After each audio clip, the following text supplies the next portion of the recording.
The electrical system on this truck has a lot of very special features. Here again, it's all about making it operate better for you as a company and the technician that's using it. First of all, we upgrade all of the charging systems for all of the motors that we use on the truck.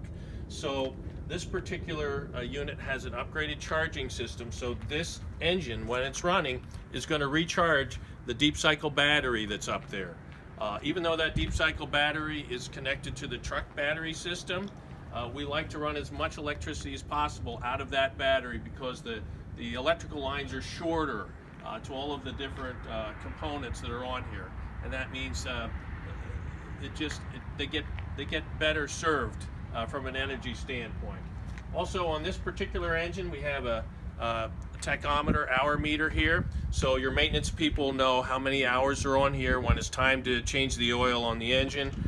From a technician standpoint also, it's good for you to know that your engine, when it's operating at a certain RPM, that the pump is going to operate at a certain RPM. You don't want to over rotate that pump. It's not supposed to go more than 580 RPMs. So this will help you keep track of that as well. Also, as part of the electrical system, we have an electrical box here.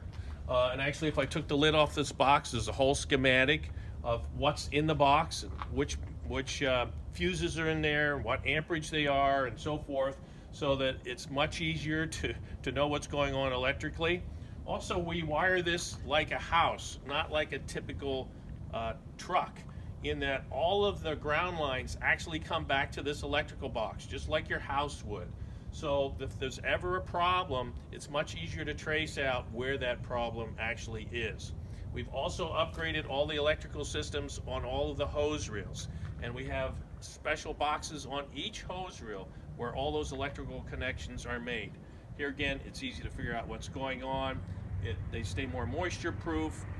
We're trying to give your vehicle as few electrical issues as possible. Obviously, keeping it in an enclosed box helps. That's what the body does. In lots of different ways it helps. But particularly, your electrical problems are going to be diminished dramatically because of the way we do the electrical system and because we're keeping it in an environment where maximum amount of moisture is kept out of the system. So that's the electrical system.